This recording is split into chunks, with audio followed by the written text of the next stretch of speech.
call the meeting to order and ask the district clerk to lead us in the pledge. I pledge allegiance to the flag of the United States of America and to the republic for which it stands, one nation, under God, indivisible, with liberty and justice for all. Thank you, Sharon.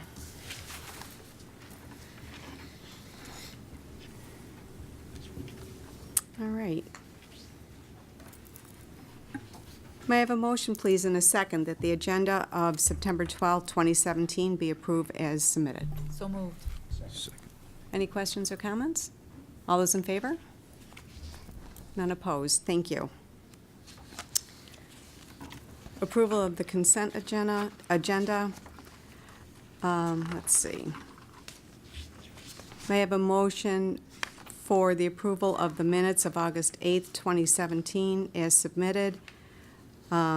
Acceptance of recommendations from the Committee on Special Education, acceptance of recommendation from the Committee on Preschool Special Education, acceptance of recommendations from the Superintendent for Personnel Changes, request to approve the recommended bidders as listed, request to approve the recommended bidders as listed. May I have a motion, please, and a second that the Board of Education approve the consent agenda? Any questions or comments? All those in favor? None opposed? Thank you.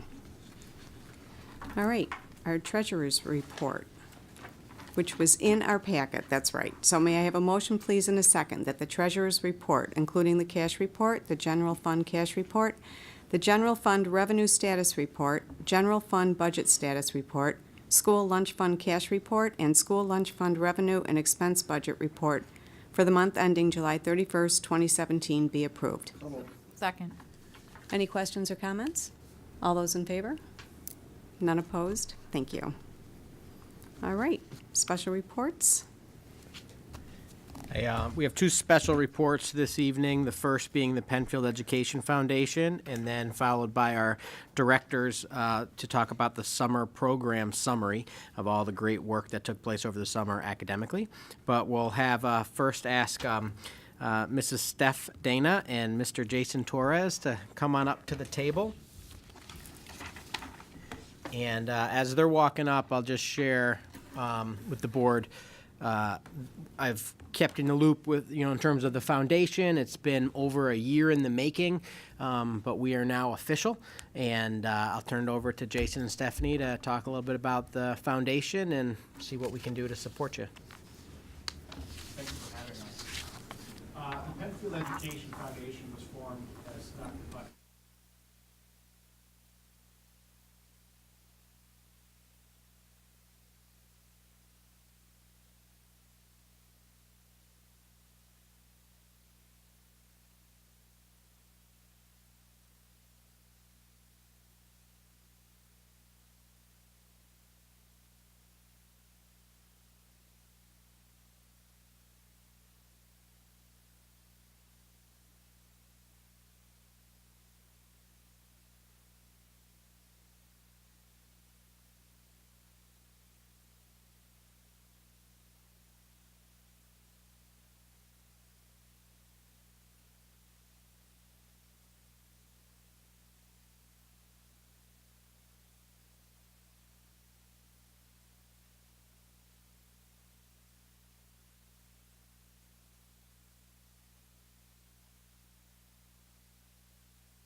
Board members, any questions?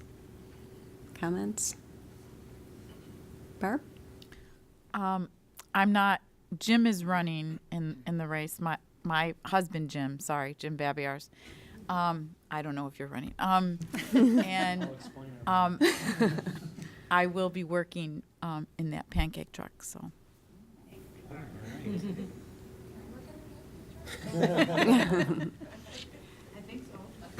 Did you want to say something, Jim? Unfortunately, the Pifers won't be participating in the race. We are going to be hosting the water station. We will be in a little town northeast of Watertown called Shimon, New York, for the town-wide celebration of my wife's grandfather's 100th birthday. Some of you may recall that he was at the Harris Hill Veterans Day celebration last year. He is a World War II veteran, a survivor of the Battle of the Bulge, and we'll be up there 2 weekends in a row to celebrate his birthday. That's the community-wide celebration. So that's been on the calendar for a little while now, and it's trumping this event this year. Yes. But hopefully next year I'll be there and healthy enough to run.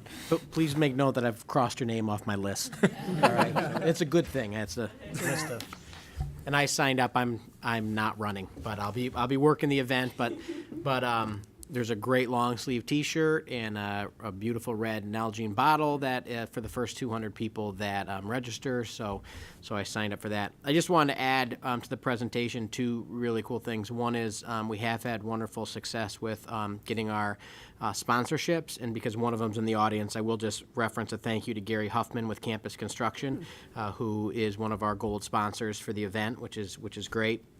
And then also Senator Funky, I sent an email out to his group to see if he would like to attend because he was able to secure bullet aid for the foundation, $5,000, I believe. It would be coming from Senator Funky's office or from the state government, but bullet aid tied to Senator Funky, so we appreciate that as well. I haven't heard back from him yet, but yeah, I hope so. I think it'd be great to get him out there and see what some of that, what the funds do, and knowing that we have 115 and registered with a month to go. Our dream goal was 200, so I'm feeling pretty confident. So, and I would just say it's a great community group to work with, and just so it is nice to have people at the table who truly care and support this board and support the district and support the mission and vision on what we can do to raise funds to support things that the district can't always pay for. So I think it's great. So Jim is not hosting the water? Oh, we are, yes. His house is hosting. Our house his is. driveway. Our house will be open. Friends Yeah. of ours will be managing it for us. Host that, Yeah, a couple no. driveways down. Oh, there you Competing go. water stations. This might be good. We thought Jim's house would be perfect because it's at the top of the climb, and aren't you kind of in the middle of the climb, Carol, or uphill rise, or no? I'm at the corner of Hillrise and Hidden Meadow. Oh. It's nice and flat there. It's a nice flat spot at the top Yeah, we're there. going to be going down Avon Moor, so. Yeah. But you can cheer us on. I would do. Thank you. Steph, I had a question. Oh, John, did you have a I'm question? just curious, what part of the race goes downhill? Because I did sign up. And all I'm hearing is, and I know where Carol is, I have an idea where Jim is, but how do we get back? What's the way back? Avon Moor is very much downhill. Okay, So, all right. what goes up? Okay. So I had a question, which is about the scholarship amount. Do you have a set amount for each scholarship? Or, okay. We don't right now. Each one is kind of dependent on the family that donated. We did inherit a lot of funds from the Scholarship Association that were set many years back. But as we create new scholarships, we are talking to people just about the increase in the cost of college. But we also want to be able to spread the wealth amongst as many kids as possible. Right. So it's a challenge. But that is definitely, after this race ends, an area that I hope to really focus on recruiting kind of more scholarships and reaching out to local businesses and the Chamber of Commerce and the Penfield Business Alliance. So hopefully that. Well, that brings my comment. First of all, thank you so much for your report. But one of the things, as you know, that the board strives for, one of our goals is the community partnership aspect of things. And this is just a wonderful example of recruiting the community and getting them involved and making it a family event. It's wonderful. So good luck with the race. And thank you so much for your presentation and for the work you're doing on the foundation. All right, thank you.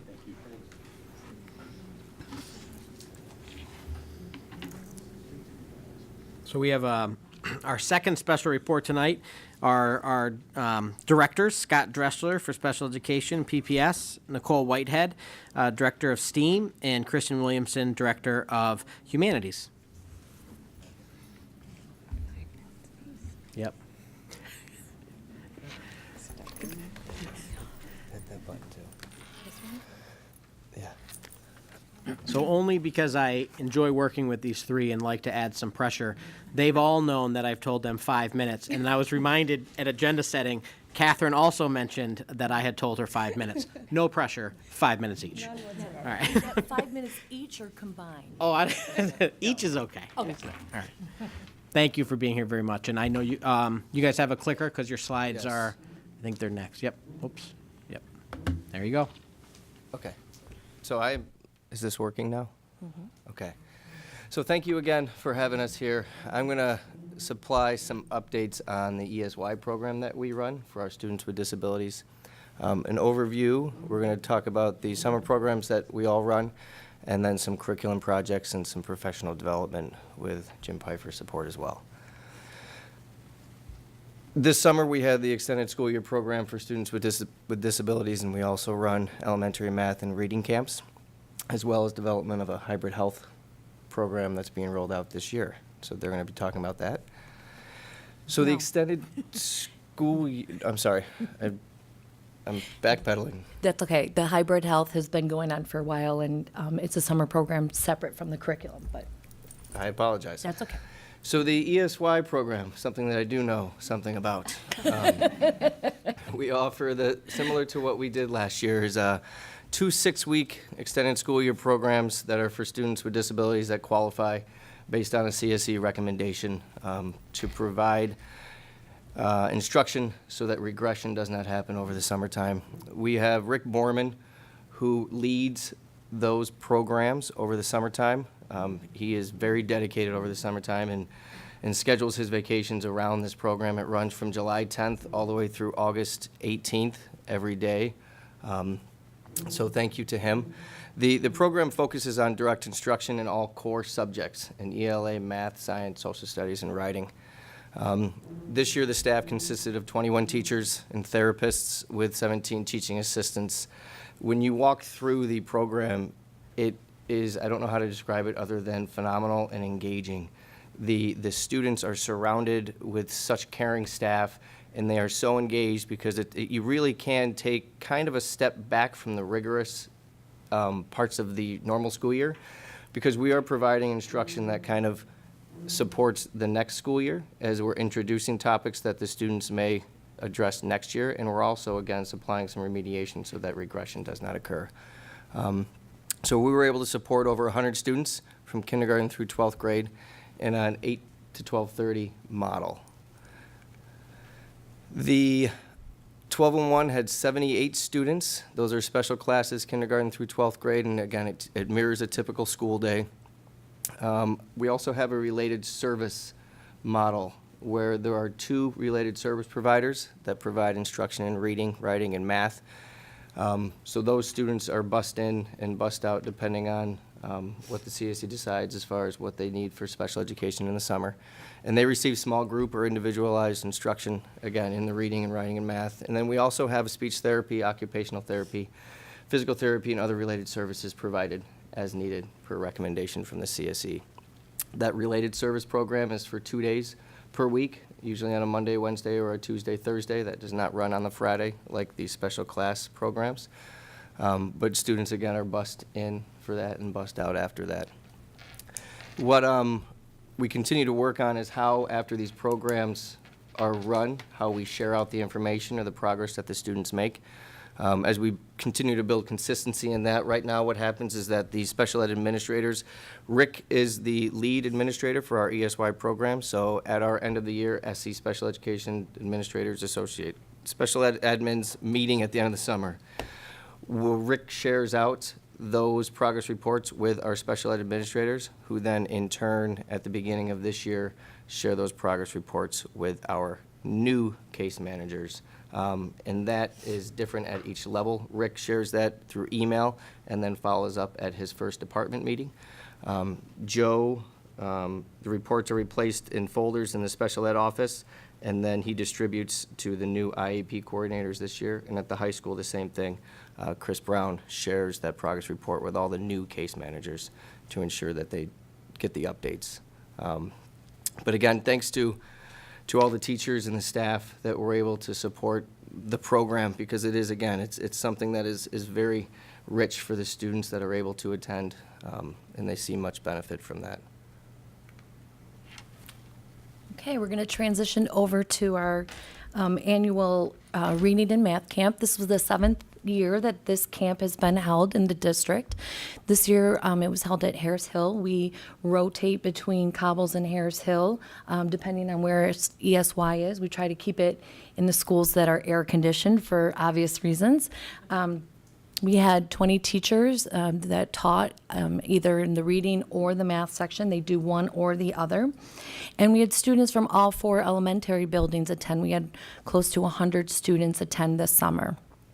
As you can see, we had 2 90-minute sessions, which allowed students to attend both reading and math if necessary. And the way that we determined whether or not students would be eligible for camp was we collected a lot of data from the school year from September all the way through February. And then in February, Kristen and myself worked with our RTI coordinators at each of the buildings to determine the students that would benefit the most from this camp. So here are some pictures from math camp. Similar to previous years, we operated using the station format. So students rotated through 3 different stations, consisting one of fluency, one of problem solving, and the other one just practicing different computation skills. And we use some of the math and movement program, which gets kids up and moving, and some brain exercises there. So as you can see, very small groups, which was fantastic, which really allows teachers to be really focused in on what those students need in order to prepare them for the next school year. And lots of engagement, and maybe a little bit of candy too. Hand it over to Kristen for the reading portion. Hi. For our reading camp, we had 83 students attending this summer, and we pushed camp back a little bit closer to the start of the school year on purpose so that we could front load those kids so that when they came in September, they were ready to hit the ground running. So we have some pictures here, but many of our primary classes, those going into 1st and 2nd grade, and even some of our 3rd graders, were focusing on things like consonant, vowel, consonant words, decoding strategies, sight word fluency, things like that. As we transitioned, those in the intermediate grade levels, they were focusing a little bit more on comprehension. So in literature, identifying theme, key details to support their claims, and then in informational text, summarizing, identifying main idea using key details. They had access to iPads and desktops. They were using programs that we offer throughout the school year, such as RazKids, iReady, and we had Mayan this year, which is an online platform for reading. So that was exciting, and we're using that during the school year as well. And similar to previous years, we also offered hybrid health again, which is an opportunity for students to take some health credits that then will free up their schedule during the school year to possibly take electives or some more advanced classes. We had 104 students in all participate, and 4 sections ran, and you can see down below they covered the usual topics that they would cover during the school year. And it's just really condensed in a really intense, but it allows their schedule to be freed up for the school year. So very fortunate to offer that to our students and for the teachers that teach it.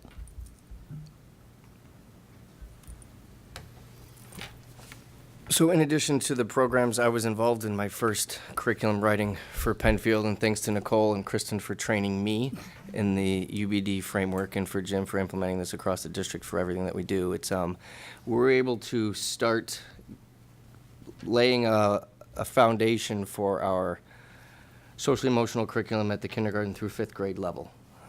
So we had 4 teams this year of a kindergarten team, a 1st and 2nd grade team, and a 3rd through 5th grade team. And we wrote over 4 days, each team did. It was great because we had special education teachers, gen ed teachers, and we had a mental health provider within each team. All of those teams, again, were thanks to Kristen and Nicole and Kim Crystal. They were trained in the UBD framework before we wrote curriculum. What we found out is that the teachers liked the primary resource of Second Step. Second Step is a resource that helps teach social emotional learning for students. That is used as our primary resource when we wrote curriculum. And also we looked back at the 5 pillars of Penfield. We had much discussion about how do we build, what foundation do we build this on. There was some discussion about going in a new direction, but we ultimately decided on we have these foundational pillars that we can build this on. So each section is built per the time frame. So as the elementary schools are on board, the first one is responsibility. I believe that all 4 elementary schools are agreeing on to focus on for the first 2 months. And then the next 2 months, they'll go to the next one. But the 5 pillars, again, responsibility, caring, integrity, respect, and self-discipline will be practiced across all 4 elementary buildings at the same time, in which all of the elementary classrooms, we purchased in our department Second Step to supplement, make sure that all classroom teachers had access to that primary resource. The rollout is such.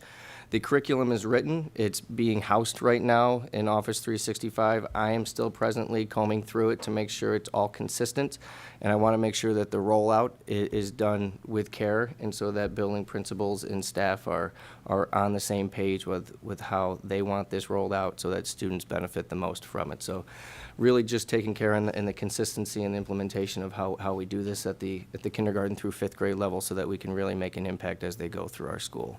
So that was one of the teams that I was able to help work with this summer.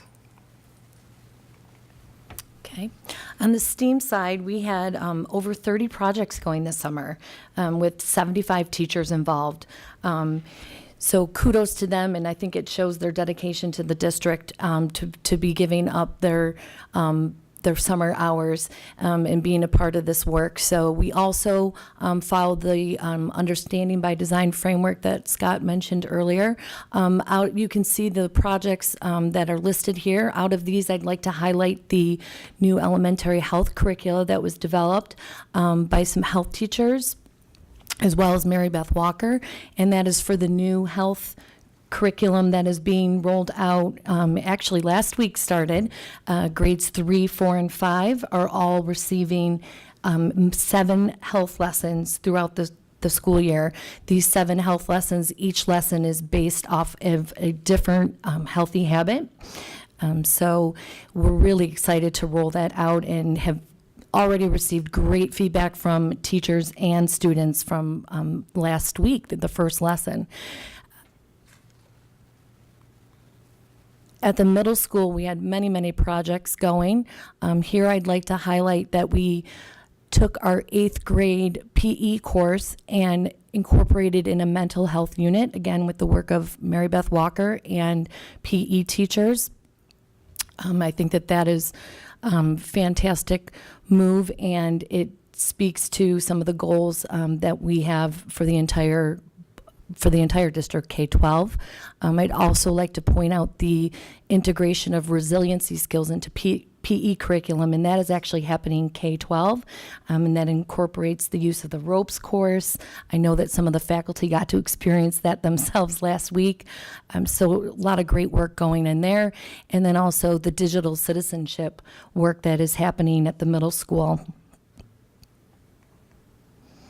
At the high school, we had several projects. Here I would like to highlight the amount of work that took place in our science courses. As you might be aware, last year the Board of Regents adopted the new New York State Science Learning Standards. So there's no rush to get those implemented in the schools, as the state has given us a 5-year transition period. However, we had a lot of teachers really interested in taking what they already have existing units and finding ways to incorporate new aspects of the standards into those lessons, which was fantastic. And the work that was done is already being delivered in the classroom. And I was fortunate to be a part of some of those lessons even last week, the first week of school. And then we had our AP courses. The rigor of several of our AP courses was increased over the summer as well. Thank you. So in humanities, all of our levels really worked on, continuing to design or revise units, develop goals for students, and as well as assessments that align to those goals so that we're better prepared to answer the question, what do we want all students to learn, and how do we know when they've learned it? So at the elementary level, our teachers got together and continued to either write new units or revise those integrated reading, writing, and social studies units, as well as the assessments that go along with those. So in the bottom left, you'll see if you have your glasses on, maybe, a snippet of a first grade assessment. But I picked this assessment because it's really cool to see a social studies assessment in first grade that's stimulus-based. They're looking at a timeline. But they're also analyzing and thinking about continuity and change over time. And they will see that on the global Regents exam someday. So really cool to see kind of that vertical alignment. Our librarians at the elementary level also got together this summer, and they wrote an entire year's curriculum in which they wrote units for digital citizenship, K-5, as well as research units and personal exploration through literature. In addition, they developed collaboration menus for to support our K-5 students, in which they can work with classroom teachers, and I believe I'll get to come back later in the year to give you a little more detail about the work that they're doing. It's pretty exciting. At Bay Trail, we had English language arts, reading, social studies, and LOTE, including French and Spanish Right curriculum or revised curriculum and assessments this summer. Up there is a little snippet. It's also on our webpage, because I'm sure you can't read it from there, but a little snippet of our pacing guide. So each of our courses has a pacing guide in which we really could lay these out and look at that vertical alignment and look at what skills are our students getting year after year to ensure that they master those standards. At the high school level, again, social studies, English, and LOTE, including French, Spanish, and German, all wrote or revised curriculum and assessments this summer. I chose this piece of artwork because we had a really exciting project. Kevin Marriott, who is our Spanish 5R MCC teacher, he collaborated with Ann Punzi, one of our art history teachers. So they came together and they developed a collaborative unit on how we look at, or how culture is exemplified through art, and how our personal experiences impact how we really see things, including art. So just a really cool project and a great way for STEAM and humanities to come together. Before we talk about professional development, I just want to commend the directors for their level of collaboration. As you heard, there were a lot of projects that cross over, and there were many that were shown in the PowerPoint, especially around the curriculum writing efforts that we don't have time to highlight today. But they do a wonderful job of working together, and Scott constantly bringing to the table, how will this apply to our students with disabilities, and how will they engage in this curriculum, and Kristen and Nicole coming back with, well, this is how we can make that work, and them working together to ensure that our students with disabilities can access these curricula and these opportunities and do it in a meaningful and engaging way. So kudos to them. It's always fascinating to me. People will ask when summertime rolls around, well, it's summertime, don't you get a chance to relax and kick back a little bit now? And I always just have to laugh. And it's kind of one of those things you don't tell a budding administrator about what it's going to be like in the summer, otherwise nobody would ever do the job. So they know, and they talked about the flexibility of Rick and the teachers involved, but they too also often are putting their families aside and are as busy during the summer as they are during the course of the school year. So kudos to you three for your dedication and the work you put in this summer as well. But in addition to their summer programs and our curriculum writing efforts, just a plethora of professional development that takes place during the short summertime months. And again, it's our teachers giving up time to prepare themselves or further develop their abilities to engage our students and ensure their success. Many BOCES workshops, not just Monroe 1 BOCES, Monroe 2 BOCES, Wayne Finger Lakes, Genesee Valley BOCES. In the past, we've also traveled to Syracuse, so we really scour the area looking for those opportunities. And what's great about BOCES workshops is we've got a lot of great professionals, but they're also economically efficient. We get aid back on the participation in those in a lot of different ways. So it's always great when we can take advantage of those opportunities through our BOCES workshops. We did a lot of work with Lynn Rainey, and thanks to Ed for his support and his team's support around developing our teachers' abilities with Office 365 and the many tools that come in the suite of tools with Office 365. There's more and more interest in that. It's a bit of a struggle to keep pace, again, with that pace of change and technology, but we're doing our best in trying to support our teachers and administrators along the way. Kristen, some speech language pathologists, some of our literacy specialists, and maybe some others, maybe some special educators actually. No, not special educators. ENL providers? ENL providers have participated in some letters training, and I'll let Kristen speak to that acronym again because it's escaping me at the moment. But it is, we talked a while back about the potential development of a word study program, and we couldn't find a program that we liked here in the district after probably 2 years worth of work. And so we decided to engage in this process to help us really build our skills so that we can develop our own program that will be most beneficial. Kristen, and letters again is? It's Language Essentials for Teachers of Reading and Spelling. So. We're in a collaboration through BOCES with West Arundecoit. And Rush Henrietta and Rush as well. Henrietta, to bring this training through BOCES so that, again, we are doing it. It's a very expensive training, but through BOCES we're able to do it efficiently and effectively. But then Kristen is also engaging in a train-the-trainer model so that she can turn it around and train more of our staff in the future and use this to help develop that word study program at the elementary level. We also had training, many opportunities for training for our science teachers and our elementary school teachers around the new science learning standards that Nicole talked about. For our special educators, we've gotten them up to speed on the really great reading resource that we use in several of our special education self-contained classrooms. A lot of training around mindfulness. We've heard the message loud and clear that we need to be focused more on the social emotional well-being of our students, and so we continue to increase opportunities for our staff to engage in mindfulness training. Advanced placement training as an annual piece for us around our advanced placement courses. We had our annual leadership summit at Penfield Country Club, which was a success. Our new teacher orientation, which many of you were able to stop in and see, which was also a success. And then again, just a wide variety of various in-district opportunities in which our teachers and our administrators participated in. So it was a very, very busy 2 months in the Office of Instruction moving forward. And a great thanks to Lynn Rainey, to Ed Turkowski and his team, to again, the directors and all the teachers, again, thanking them. A lot of gratitude going out to them for giving up their time, coming in during the summer, and really working hard to improve and do what's best for our students. Questions? Board members, any questions? Yes, Mark. Yeah. Again, you guys do a lot over the summer, and I think about in other places in the country, they talk about year-round school, and really we have that, it's just not for the students. You talk about the summer programs. So tell us how you sort of measure the effectiveness, because intuitively you're getting a value out of them. But how do you measure the success from those summer programs for the various students you've got in the classes?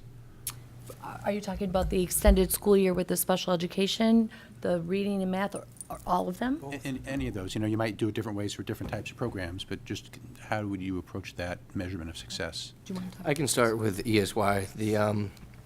The goal of the extended school year program is so that students don't regress. So what we do is we take the students with disabilities take most, if not all, of the same evaluations that regular students do. So we have those scores at the beginning of the year, and then we have the scores, or at the end of the year, I'm sorry, and then when they get assessed at the beginning of the year as well, as you can see that correlation to see if it's similar. What we do like to do is it's a introduction of new topics. So whenever for example, Bonnie McLean took over for our transition students, so she's looking at that curriculum that she's going to cover next school year, and she's introducing all of the topics now for this school year so that they can have vocabulary is already within them. So I'm not exactly sure how she's going to measure that as far as in that realm, but I know that we utilize the data as the same way that the summer camps do, as far as they look at that the scores before at the end of the year assessment, and then beginning of the year, middle of the year, to see that they're still making growth towards that. Our related services, progress reports at the end of the year. Each year we do, the related service providers do the progress reports as towards progress towards those goals. And then the next year, if they have the same service provider, we have folders for all related services that they hand over to the receiving therapist as well with all of that updated information. And as well, and they check it, and if they need to adjust the goals, they do that individually per student. Specifically in the area of math, every one of our students at the end of their kindergarten through fifth grade year takes what we call the end of year inventory. And the end of the year inventory is administered through eDoctrina, and all scores are reported in Infinite Campus. The following school year, so my son who left fifth grade takes, or I'll use third grade, a student who leaves third grade, end of the year inventory, then in fourth grade will take the beginning of the year inventory. The two inventories are almost identical. They test the same standards, just different questions and different names and that type of thing. So we are then able to compare the two because they are comparable. If there's 20 questions on the end of the year second grade, there's 20 questions on the beginning of the year third grade. So then we are able to sit down and compare how students did. We also give fluency checks at the end of every school year in June, and then we give fluency checks in September and in October. Same thing, we can compare our fluency checks. So one of the things that we're going to be doing is looking at the students that attended camp and have done in the past. Look at the students that attended camp, and did those scores remain the same? Did they regress? We're really trying to prevent that regression. What are those scores like? And that speaks a little to what Kristen said earlier, is why we've moved it closer to the start of the school year. If you can remember, in the beginning, we used to do this right when school got out. And the feedback we got from teachers was, they're still having a little regression. Well, that's because the whole month of August went by. So now we ended camp August 16th, 18th? Maybe 17th? 17th? We'll go in the middle.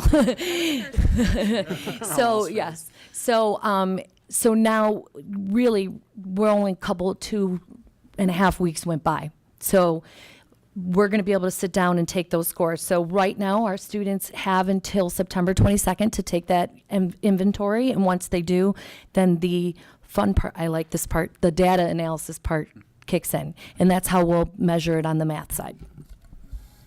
Yeah, and it's very similar in ELA. With our elementary students, they're looking at an individual assessment conference. So similar to, if you're familiar with Fontes and Pinnell or like a DRA, something very similar we call Next Step. So they do take that right in the start of the year, and we are looking at those kids. How did they end their year the previous year? Are they coming in at least at that same level? So that's kind of the main data point we look at for ELA. We have other data points, and they are all housed in Infinite Campus, so that data can be pulled. You know, it is tough. There's a lot of other factors that go into that, and we don't want to waste campers' time with ending their camp sessions with assessments, because it is a short time span. I mean, they really get 12 days with these kids. So we do rely on the regular assessments that we do throughout the year, and we don't add anything in addition to the summer. And I just want to say I'm glad to see the Office 365 for the training for the staff. And I think I've said this before, but that's also very important for the students, because regardless of what career a student's going to go into, computers are an essential part of it, and they need computer literacy in a big way. I work with adults who need it, and any skill, any profession you get into, you're going to have computers, and I think this is a key part to being college and career ready. So I support that tremendously, and I'm glad you're doing it. Excellent. Carol. Thank you for the presentation and your work over the summer. So you mentioned 7 health lessons at the elementary level. Yeah. So can you give us some examples on what it is and what was it before? Sure. So prior to this school year, health was delivered by the classroom teacher, K through 5th grade. And I think some of the challenges that we faced up until now was some teachers feeling uncomfortable with some of the topics, discussing them, such as puberty in 5th grade.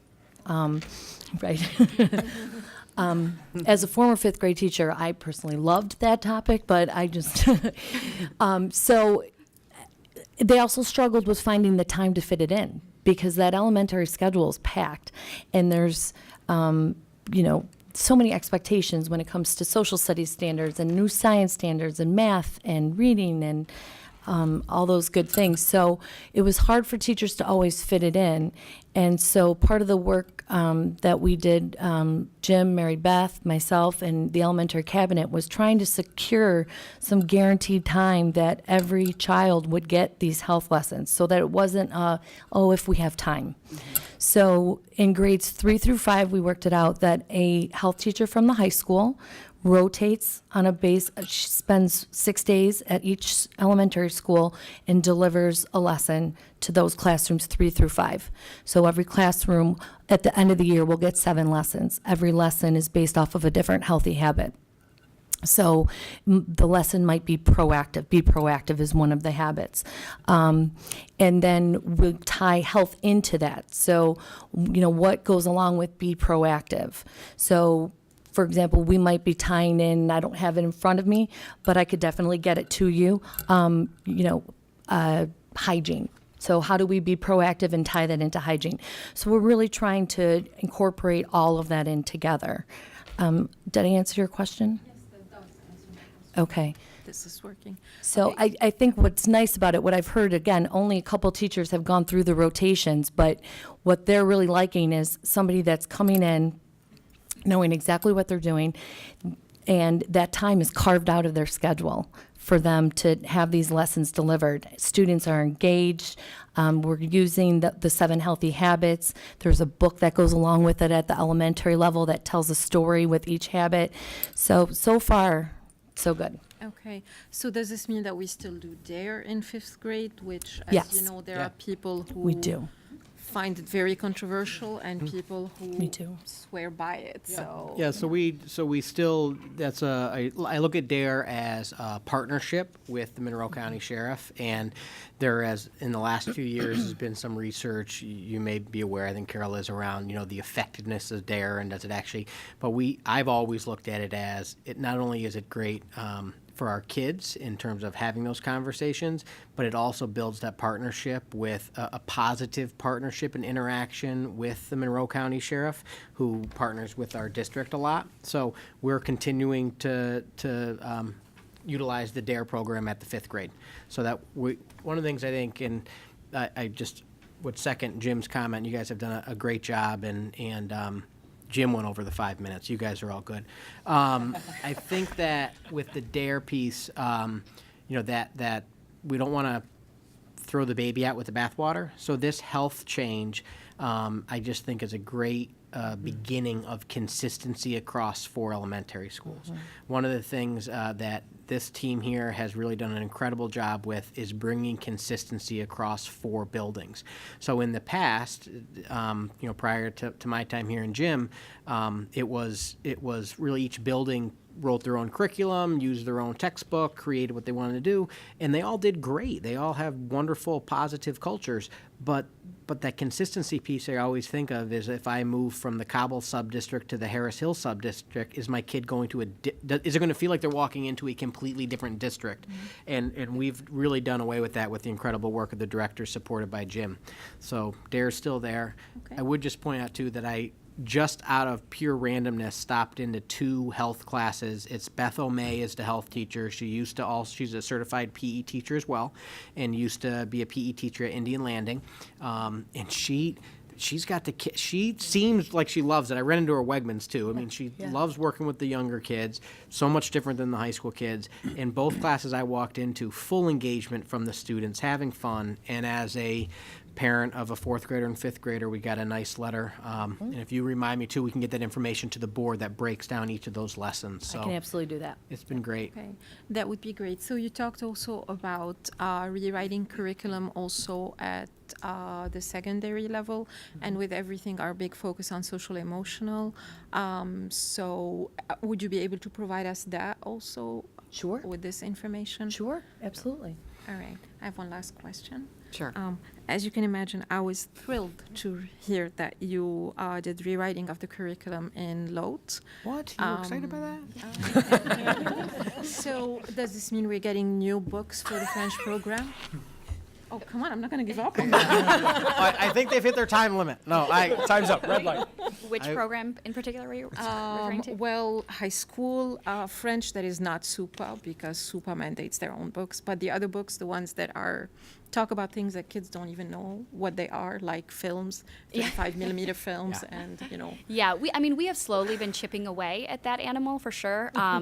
We in Spanish we have Descubre. French 4 has a new textbook recently. So each year they're trying to pick a course that they need to redo the books with. And then we'll be probably having that same conversation with Baytrel because they completely revamped their 7th and 8th grade curriculum as well. And those textbooks are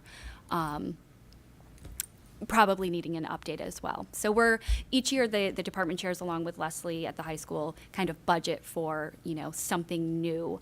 But doing them all at once, we want to ensure fiscal responsibility. So Okay. I will. Okay, French has been on the list for. It's been on the line.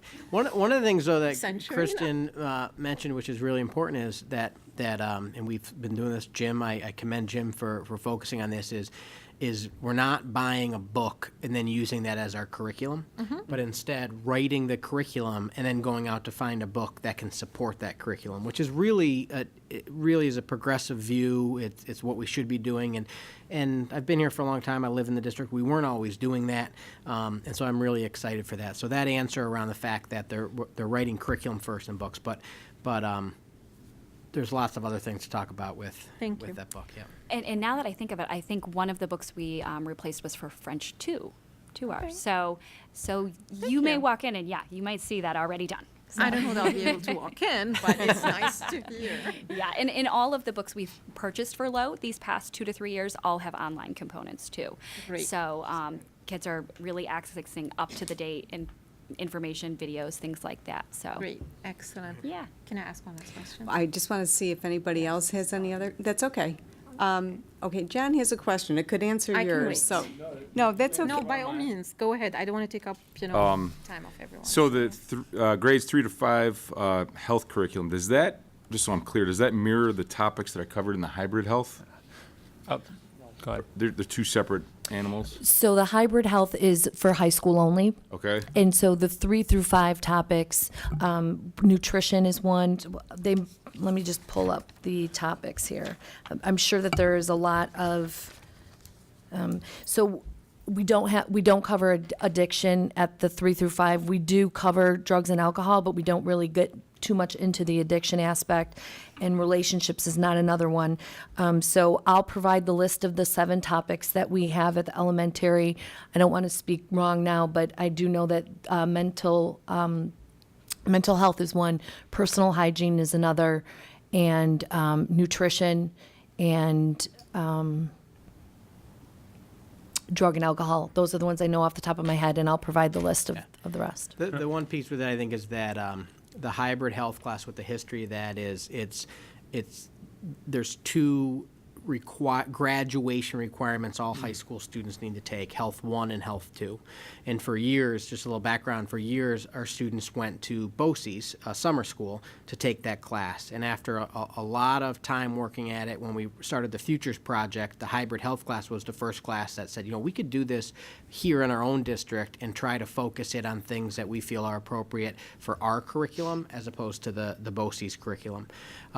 So they're very different beasts because the 3 through 5 is really more the introduction, whereas the hybrid health is a high school credit-bearing graded course, whereas the health units in elementary school are really more around just having some acknowledgement of those topics and introducing those topics and talking with students. So they are different in that. There's no you're going to move from 2nd to 3rd grade if you don't do well in the health unit. There's not an assessment that's bearing down on them.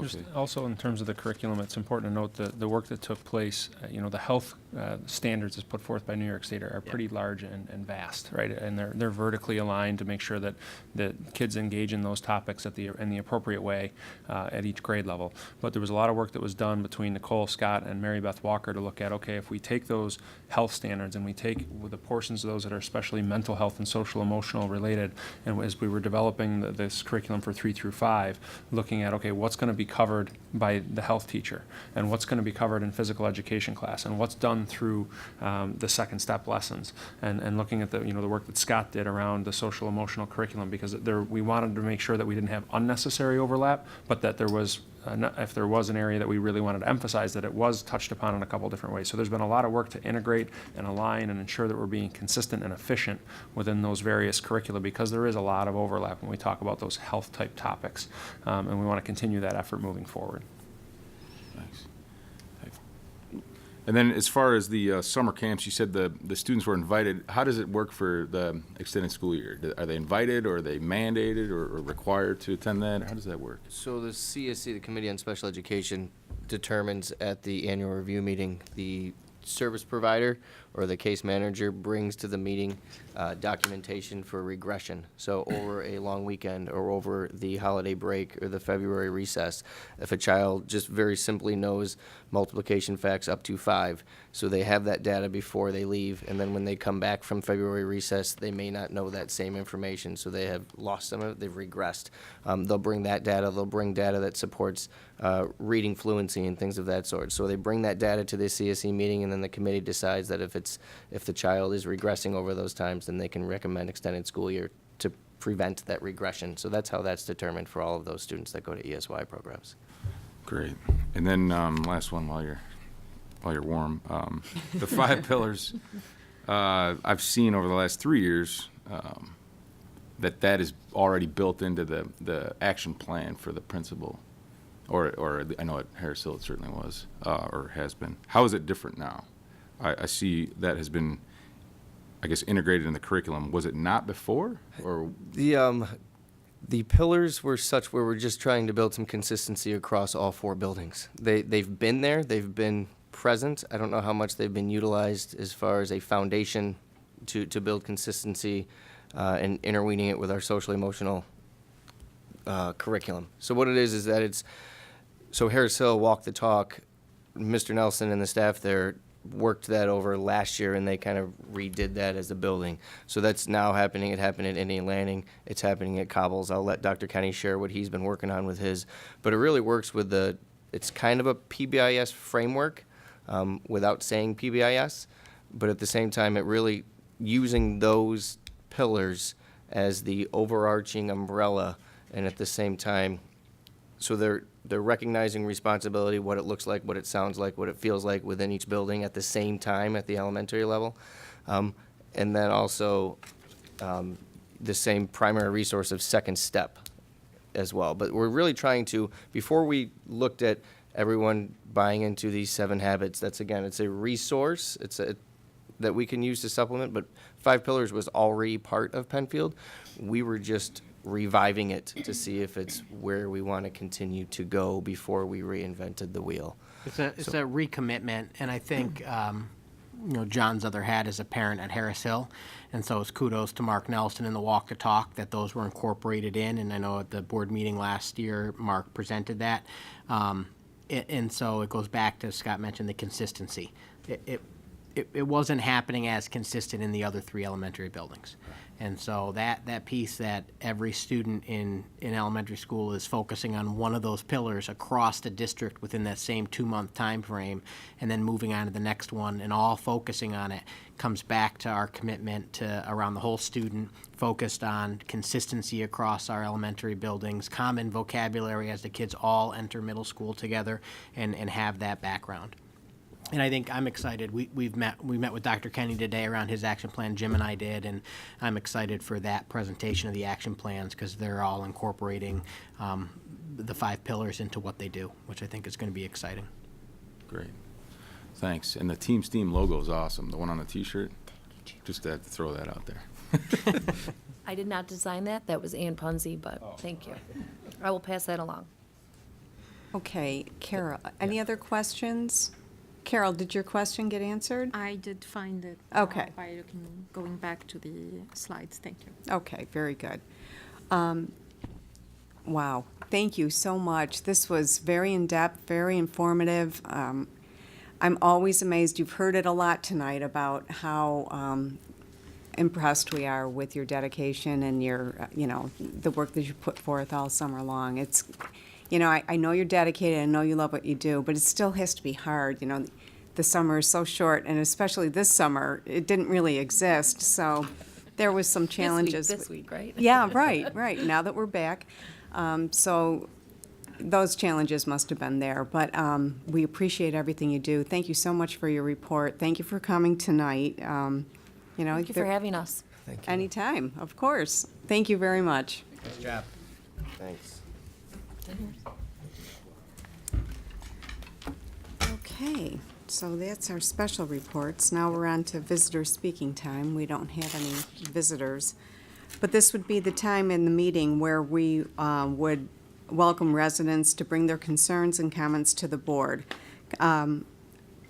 Comments should not be related to any particular individual or to the specifics of negotiations, since it is not proper for the board to discuss these issues in public session. A request to speak comment form must be filled out prior to the start of the citizens' comment period and given to the district clerk. It is expected that speakers will limit their comments to 5 minutes or less. The board reserves the right to limit the total amount of time spent on citizens' comment period based on the length of the agenda, and written communication to the Board of Education is encouraged as well. I know we don't have any visitors tonight, but I wanted to reiterate our process on that. And so we will move on to our student rep. Claire, welcome back. We missed you. So at Harris Hill, a new playground was built over the summer, and a back-to-school bash and grand opening for the playground was held on August 30th. There was a huge turnout at the event, and many kids were seen enjoying the new equipment. On the first day of school, students played the get-to-know-you games, in which students learned how to work in small groups and how to interact one-on-one with fellow classmates. At Cobbles, during the first week of school, Cobbles students learned about the Patriot Promise and also the 5 Pillars, which outlines how to be caring and respectful members of the Penfield school community. At Indian Landing, after a tree fell over on the playground was closed, later repaired, and new equipment was built as well. The grand opening for the playground was held on September 7th, and also over the summer, the Indian Landing gym was renovated with new flooring and ceiling paint. On August 17th, incoming kindergarten families attended a Popsicles on the Playground event at Allison Park, in which new students were able to meet principal Ware and other staff. At Scribner, construction on the new Scribner playground and all-purpose field were completed around mid-August this summer, which will allow Scribner students to have safer and more field space during recess starting this school year. At Bay Trail, at the end of August, 6th graders attended Bay Trail orientation in order to meet staff and other students, and former 8th graders helped with the orientation, sharing experiences and offering advice from a former Bay Trail student's perspective. On August 30th, Bay Trail students visited the school for locker setup night, in which students decorated their lockers, ate at food trucks, and also caught up with friends. At Penfield High School, following the completion of the high ropes course, teachers learned the new elements in preparation to incorporate this rope course into the gym curriculum. And Penfield High School welcomed freshman and transfer students on the first day of school by sticking positive messages onto their lockers. In addition, PHS students had the option of attending recess last Friday in the East Gym, where the gym teachers set up inflatable obstacles and other fun activities and games in order to celebrate the start of the new year. And lastly, on Friday, Penfield High School hosted the first Friday Night Lights football game of the school year with a huge win against Henrietta. Oh, that's always the way to start. Good That's way to great. start the weekend. Yeah. Well, thank you. Any questions or comments for Claire? Oh, okay. Thank you so much for coming tonight and, taking on this role again. We appreciated everything you did last year. We're looking forward to having you again this year, so this is great. All right. Dr. Putnam, take it away. All right, superintendent reports this evening. I'll do student and staff honors, a couple opening day comments. I'll turn it over to Dr. Sansucci for a update on the 2018 Elementary Additions Project. We have Gary Huffman in the audience, who's going to give us an update on our 2016 Capital Improvement Project. back to Dr. Sansucci for enrollment update, and then over to Jim Pfeiffer for the New York State 3-8 assessment results and just a brief overview. Bus safety program, we actually had a board meeting right around the time, I think it was the 8th or the 9th, and so this was just the annual bus safety program, and thank you. I know it's always tough to get out there, but I just wanted to say thanks to Catherine and Lisa and John. I don't think I left anybody out, but you were able to get out there and see, and please next year come on out. It is great to see the brand new elementary students come in. They hear a little bit about the lunch program from Joey Argento, and then they get on the big yellow buses at Cobbles, go over to Harris Hill and learn all about bus safety. I've always said, and I'll say again, I will go every year because it is absolutely so much fun to see really our brand new patriots. They're walking in the door, and it's so much fun to watch. Some kids are excited and their parents are crying, and some kids are crying and their parents are high-fiving, and it's amazing. And having two little kids in the school system, I remember it. So it's great fun. It's really a positive night. I don't think you get a single complaint because people are it's a fun experience to ride that big yellow bus. All-State Festival, we have congratulations to the following Penfield High School students who've been selected to participate in this year's All-State Music Festival. Lauren Brewer, Sarah Chen, Cameron Gage, Elias Owens, Adriana Scalise, and Mitch Siegel, and I left Claire off there so we could just say congratulations on behalf of the district and the board, and I just think it's great to see students who are just so multi-talented, and you give your time up to come to our board meetings and represent all the students in the district, so thank you very much. Congratulations. Cross-country marathon. This is our second annual cross-country marathon. The cross-country team runs for 24 hours, not all at one time, but they go and they go overnight. This year, they raised quite a lot of funds, and it's going to the Golisano Children's Hospital. So a great cause and an exciting event. First day of school was wonderful. It really was. Just a couple of pictures from Penfield and Bay Trail and Cobbles and Indian Landing, Harris Hill, and Scribner. It really was. This is my third year sitting in this role with beginning of school, and it was really a great start to the school year. The weather wasn't too hot, which always makes it easier, so we got blessed there. It was a little bit cooler in the schools, but really had a great kickoff to the school year. And just to add what Claire had mentioned, I love the recess. So it was, who says high school students can't have recess, I believe was one of the tweets I saw, and the kids really had a lot of fun, so that's exciting. That's it for my updates, and I'll turn it over to Dr. Sansucci for the Elementary Additions Project update. Thank you very much. I just want to bring the board up to date with progress on where we're at with regard to the planning stages of the 2018 elementary project. Just to remind everyone, and I know the board knows this, but we never know who might be tuning in for the first time. We're in the process of development of a project that had really two components. One, and the most important, additions at each of 3 of the 4 elementary schools. So 4 classrooms each at Scribner, Cobbles, and Indian Landing, and some associated improvements to gym, cafeterias, and so on to accommodate the additional students that those buildings will be able to house. That's driven really by what has been increasing enrollments over the period of time, and what we're projected, our enrollment projections are that those increased enrollments will continue and will actually grow and accelerate. So that's a very important part of this project. We're starting to feel the pinch right now because this has been, this process for schools moves slow and moves really much slower than developers can build new homes. So that's an important component. We're anxious to move forward. We've got the groundwork in place, but it's been slowed a bit by the second and equally important portion of the project, which is renovation to the bus garage and transportation facility on 5 Mile Line Road. This also has an enrollment component. We're out of space. As time's gone by, we've added buses, we've added drivers, we've added capacity, and the 4-acre spot that facility is on is still the same 4 acres it was 40 years ago. It's just lots and lots fuller. So the board's had many tours. The facility itself dates to 1961. It's out of date. It needs to be updated. And as the board knows, we had a plan to do so that involved the use of property that the district owns on 5 Mile Line or on Atlantic Avenue.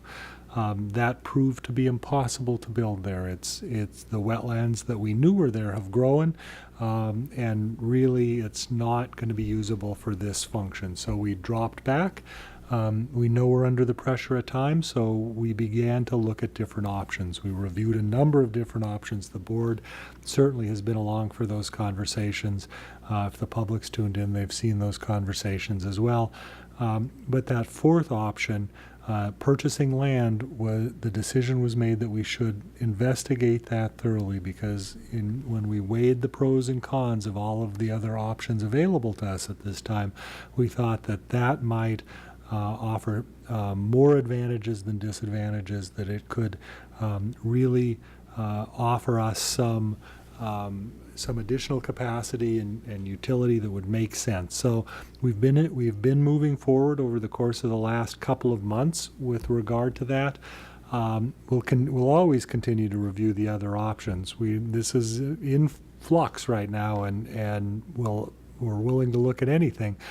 But we've been focusing on available property. We have reviewed the property that's available for sale in the district. We've had lots of conversation and questions, and at this point we've identified a parcel that we think is promising. We're in discussions with the landowner. Those discussions are not yet final. I don't have anything to report tonight with finality that we have an agreement, that we've moved towards an agreement. We're really in those conversations. We have a timeline, I'll explain in a little bit, so that this can't go on for much longer. But we are in negotiations with a landowner. We want to see where we can come up. And so we're hopeful that we might have an option and an opportunity to present to the board in the near future. Just to remind you what those steps are, negotiate a purchase option or contract. So we need to find a piece of property. We need to decide that piece of property suits our needs. It needs to be buildable. It needs to be located appropriately. It needs to have all of the features that would make it usable for us. So we can go forward, and the board's authorized us to have those conversations, to look around. We can come to terms on price with the landowner. But of course, the board always has the right of approval of that. So we'll bring that offer to the board. The board must approve any purchase offer in public session. That'll come in the future. We then need to do environmental assessment. We have environmental assessment ongoing right now. We had to do that as part of the elementary additions project. If you'll recall, we declared ourselves lead agency. We said, this is the scope of our project. Depending on how this part of that process works, we might need to amend that seeker process a little bit to say, we're doing this, we were going to do that, we're doing this. The process continues. The process allows for amendment, but it takes time to do that. So that will also come in with the potential purchase of land. It requires, the board cannot do this by themselves. The administration can't, the board can't. The school district voters need to approve that. And then finally, the final approval is made by the state education department when they weigh in and say, yes, this is a suitable site for schools in the state of New York. So those are the basic steps. It can take quite a bit of time. Unfortunately, that's not one of the things we really have in this regard. We probably put these slides a little bit out of order. I'll be reviewing our elementary enrollments in a few minutes. But as you know, as a board, our enrollment's been increasing, our class size is increasing. We're at 26 kids to a classroom in some of our buildings, and we expect that to continue. So if we're to do something about that, we need to move forward with that first piece of the project, the elementary additions. So no matter what, in order for us to achieve our goals, at the second September meeting, this is the first September meeting, at the second September meeting, we need to know where we're at. We need to know what we're doing with regard to purchase or not purchase, a bus garage or not bus garage, and begin to move forward. So we will revise the environmental assessment form at the next meeting. It'll either accommodate a potential bus garage or it will accommodate the removal of the bus garage from the project we'd previously talked about. So it's time to do something and move forward. That'll start on September 26th. We've scheduled a public informational meeting on October 19th. That will happen because we'll want to talk, no matter what, about the elementary additions, what we're proposing, what it's going to look like. We've already had one informational meeting about that, which was, I think, fairly well attended by folks who were interested in this. This will be a second opportunity for folks to learn about the project and for folks who came to that meeting to learn about changes in the project, because at that time we were talking about Atlantic Avenue and buildings and grounds located on that site. On October 24th, the board will consider the public comments that will be brought to you by the public at that October 19th meeting. You'll have November to think about it, and you need to make a determination of significance. If the review's complete, if you determine that there's no unmanageable adverse environmental impact, the board can schedule a vote date. And we're aiming for, this timeline is predicated on a mid-February vote. So we're so far proposing a February 13th, 2018 date. That'll allow us to begin design and development, to get our plans in to SED and begin the approval process for those elementary additions.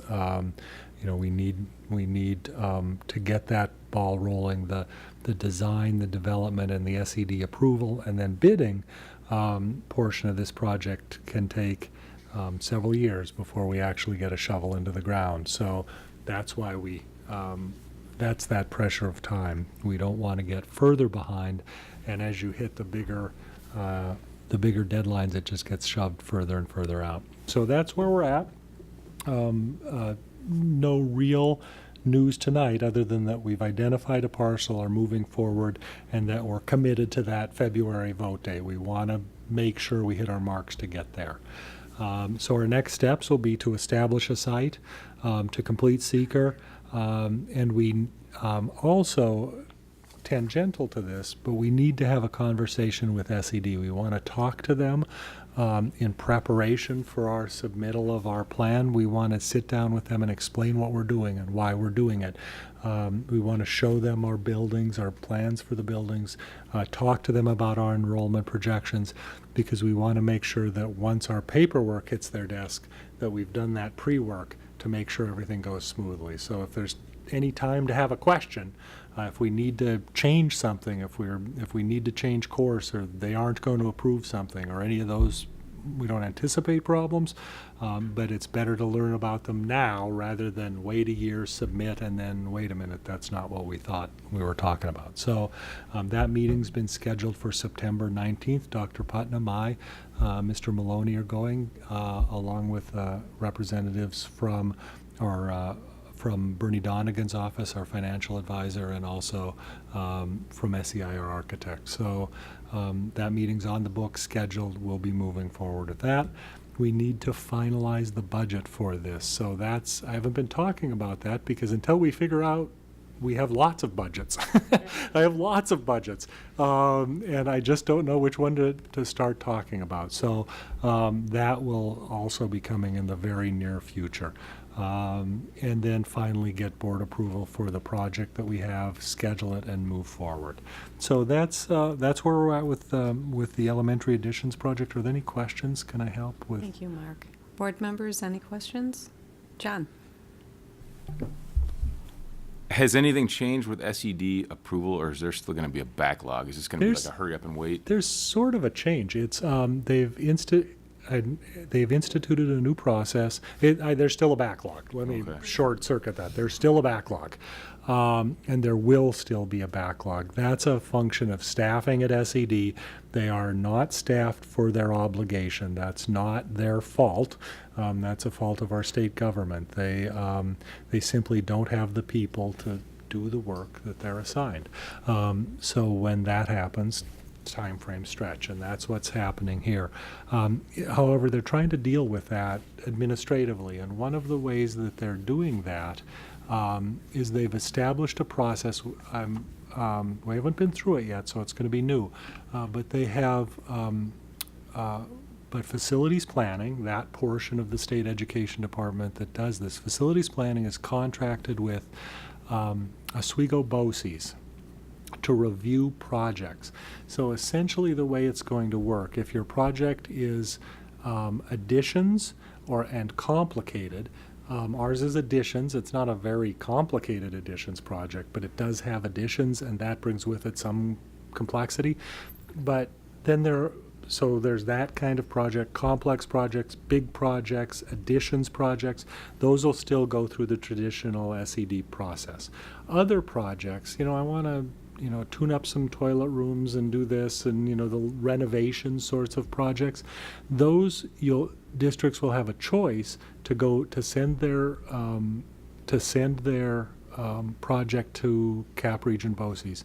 They'll do a quick review. They'll make sure and in fact, it's not clear to me whether they won't be doing this for all projects, but they'll do a review to make sure all the paperwork's in place, all the the clerical kind of, is every form you need in the packet, is this approvable, is this ready to go?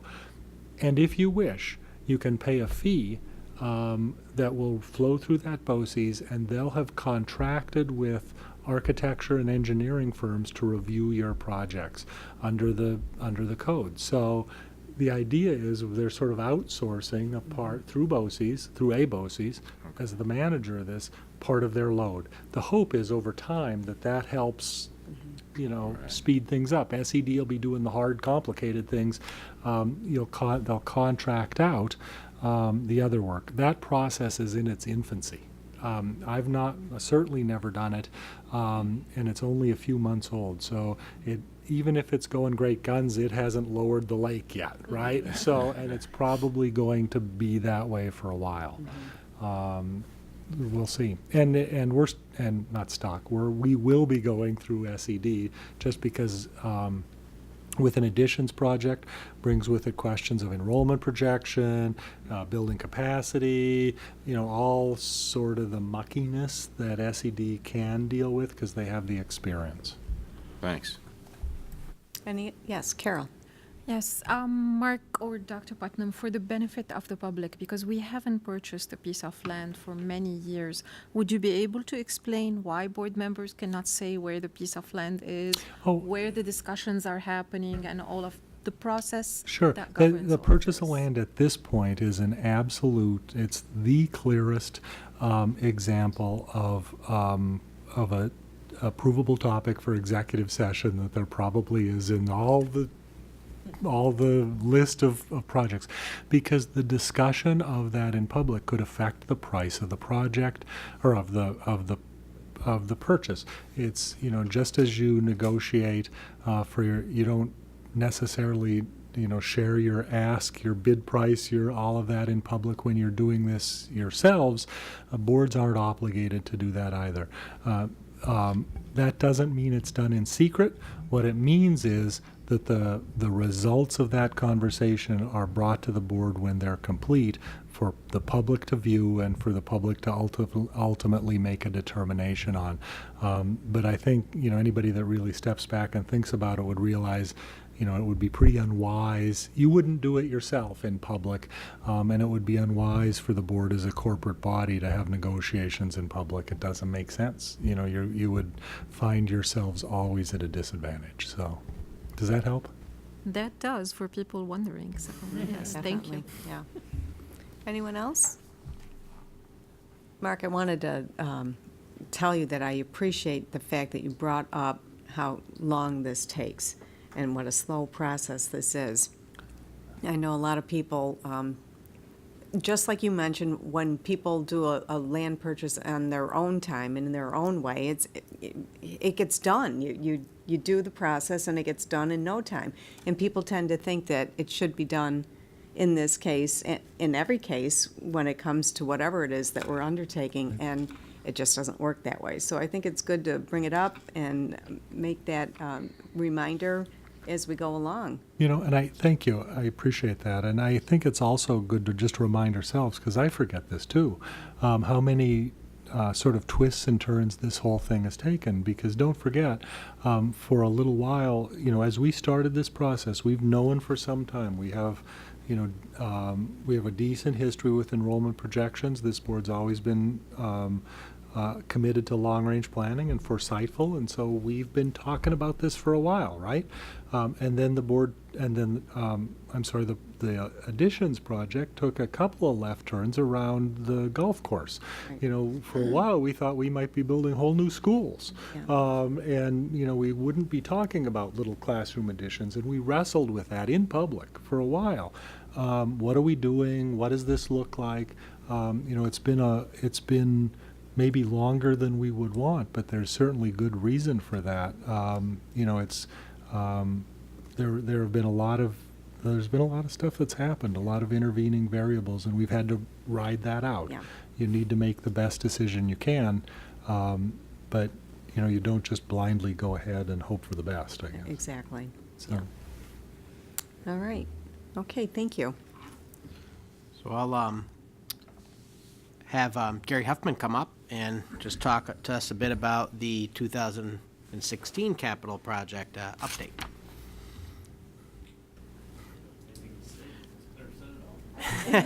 Here, I have one slide for you. I think that's yours. There they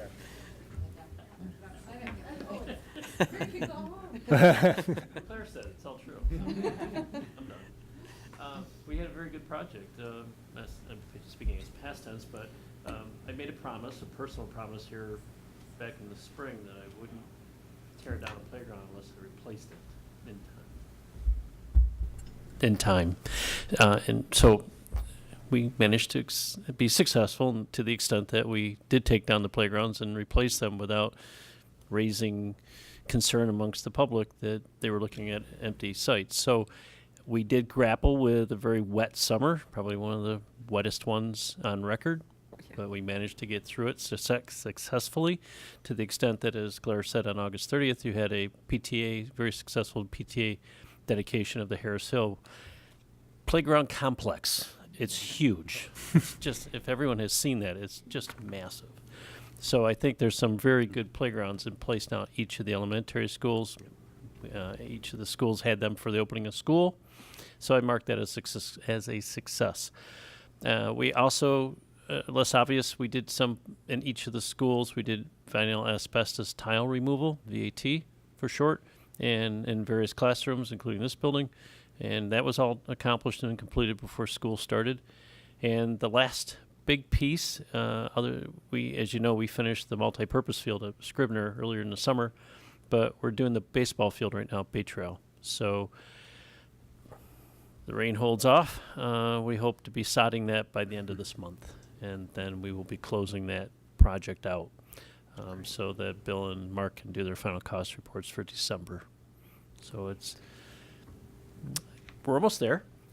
We did find more boulders. We did. We're digging them up as we speak. We had to make some modifications to the grading plan today just to keep the costs down. But you will probably be seeing a change order for more boulders. And I think what we're going to end up doing is creating another amphitheater-like environment along the back of the church property line, where we're going to have to lose some rocks that we found. It's quite a few. So, and then we hit an incredible shelf of bedrock that it was just, geologically, it was just really cool how it kind of rose up and went down, and it was just very unique configuration, but we've had to accommodate that with changing our grading plan so we don't expend a great deal of money trying to bust all that out. So we're going to work around Mother Nature in this regard. So I think it went well. I anticipate we'll be closing out next month in October with the contracts.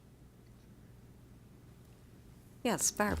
I just have a comment because I was at an event at the church today, and from my vantage point in the room that I was in, I could look out over what you were doing, and I was really impressed.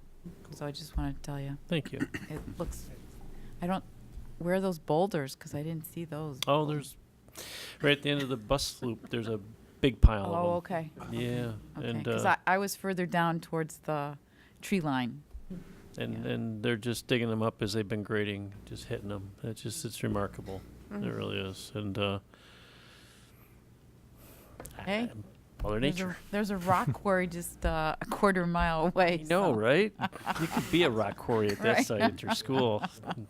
It's a nice piece, I think, is, Gary, kudos to your team and all the people who, you found the boulders, and I don't know the numbers, and we don't need to get into them, but the cost of getting them off of our property was huge. I mean, you're talking like big trucks that have to come for one rock. So, I mean, while you'll see another change order, the cost is so much smaller by incorporating them into our own landscape. I've gotten compliments on the Scribner area with that sort of amphitheater you referenced, and people had asked like, "Oh, that was planned," and I really want to be like, "Yeah, that was part of the plan." But, so no, that wasn't, but it does. It's sort of making lemonade out of lemons. Exactly. And it is cost effective as opposed to trying to truck them all out. And just with the playgrounds, I've now gotten to all 4. During the school days, kids are absolutely loving them. Jim, Dr. Kenny, and I were out at the Cobbles playground today. It is wonderful, and it's small things too. In terms of the Gaga pit has some pavement down underneath it, so the teachers are all excited because when it's wet, the kids don't get muddy. They can still play Gaga ball, and just a lot of things really went into it, and the kids absolutely just love it. So it looks great. Cool. Oh, go ahead, Mark. Mark? I was just going to ask, watching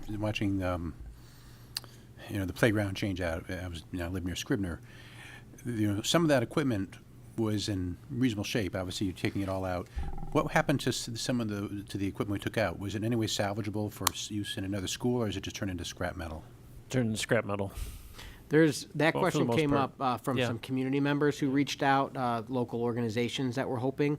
And Alan was involved in that conversation, taking a look at the equipment, and it does become, unfortunately, a liability for us because we're removing it because it's not in the best shape. The things underneath the ground, it's just started to go. And our concern always is if we, donate it to another group and something happens, it's unfortunate, but there. And that one piece, there was a piece of equipment that was put in as a memorial, and Alan's group actually removed that. We worked with the family, and Alan and his crew made sure that the family got that piece back because they wanted it. So those pieces, I think, are a piece of goodwill, which is nice, but the equipment itself, unfortunately. That's a good question because I got it a number of times. It's a good question and a good answer because it's true. It's the liability exposure to the district if we were to donate it or give it to another entity and something happened, God forbid. So the only option we really had was it goes into scrap. Thank you. Barb? I just have a comment because you did that wonderful thing with the boulders with the amphitheater. Is this going to be part of your exhibit at the School Board Association? I like it to be because it's very unique. I can't think of another district that has something like this. A rooftop garden. Hey, if she's going to get her French book. The other piece, I know it's not Gary's territory, it falls on Alan McNiff in the district, but as good questions, Mark asked a great question that's come up in public with the playgrounds. The other one is trees. And so I just want to mention, Alan's not here, but we do have a plan you remember we saw a report from the arborist. Is that making that word up? So, once the project is fully complete, and we're really looking at probably the springtime into the summer and fall of next year to start planting over where the little woods area was at Scribner. So there's a plan. We're working on that, and just we've had a lot of people reach out to say, I want to buy baby trees and donate them, and that's great, but we really typically try to get something a little bit more mature that we know is going to last, and working with the arborist to really focus in on what would be the best tree to plant in that type of soil. So if you hear that out in the public as well, we're committed to planting trees, and Alan's been great with that. So, and the once other it's thing all to be done. mindful is fruits. What you want, you don't want fruit that a child could get sick on or choke on. Right. So the arborist helps Alan with that guidance as well. So it's not an arbitrary decision what trees are planted. There was a great deal of thought put into what are the best trees for that environment. Yep. Okay, thank you. Thanks, Gary. Thanks for coming in Absolutely. tonight. Thank you for the opportunity. Thank you. Have a good night. We'll turn back over to Dr. Sansucci for enrollment. Thank you. I foreshadowed this just a little bit. So, but we opened school. So one of the things we're always interested in is where did we end up? We had predicted where we would end up, and so now we want to look at that prediction and also report to the board where we actually ended up. So last year, 16-17, as of October, as of Beds Day in October, we had 4,528 kids, and during the year we projected that we would grow by up to 71 students district-wide. We didn't grow quite that quickly.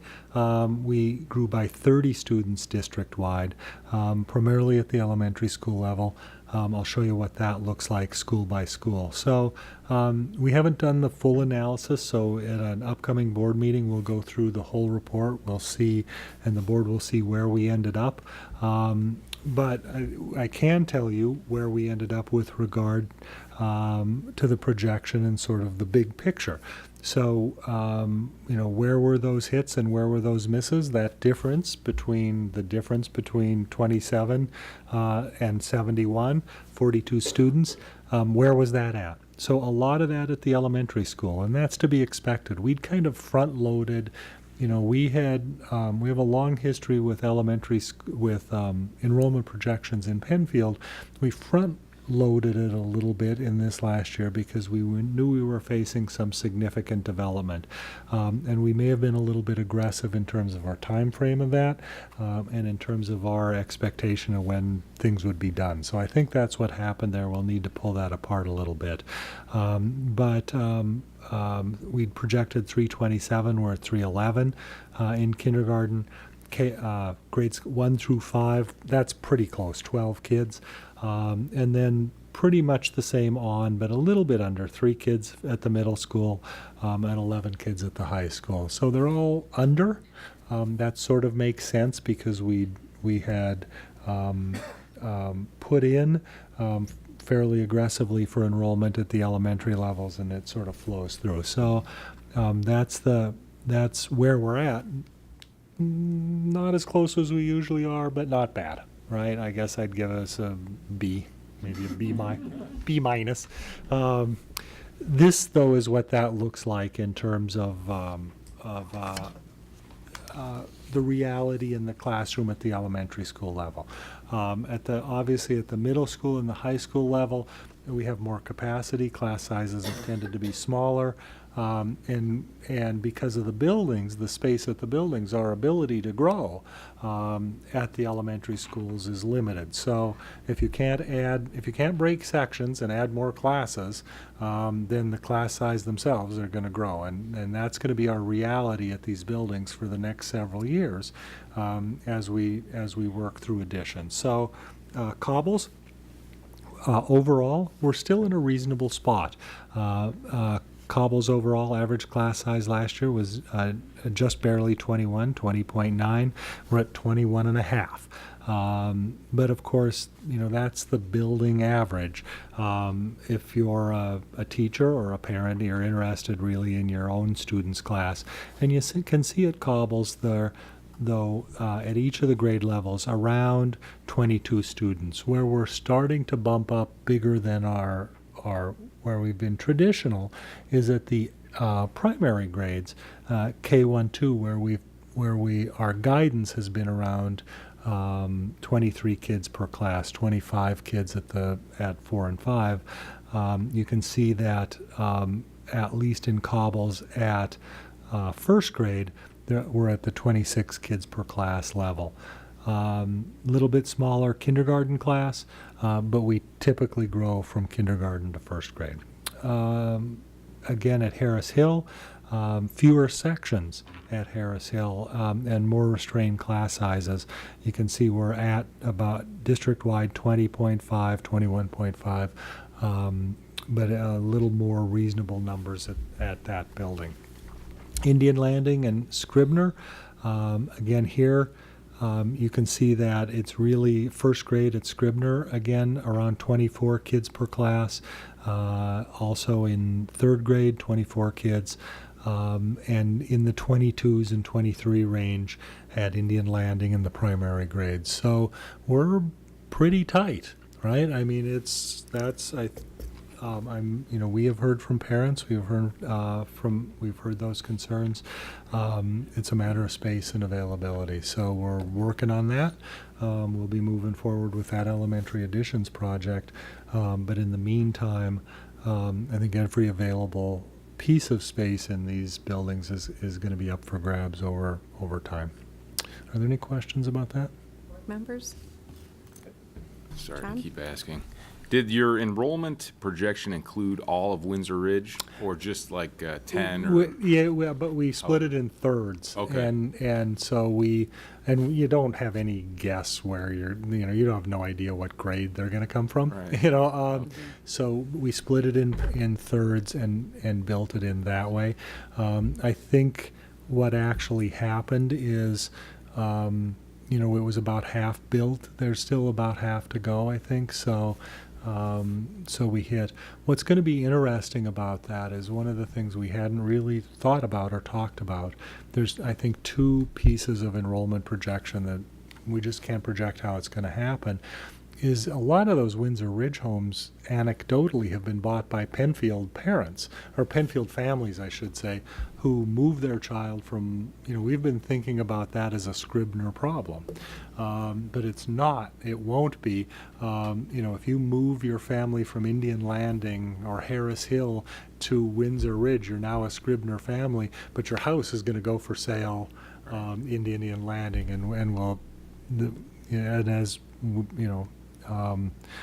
those family-size homes with a couple of bedrooms are going to be filled with kids.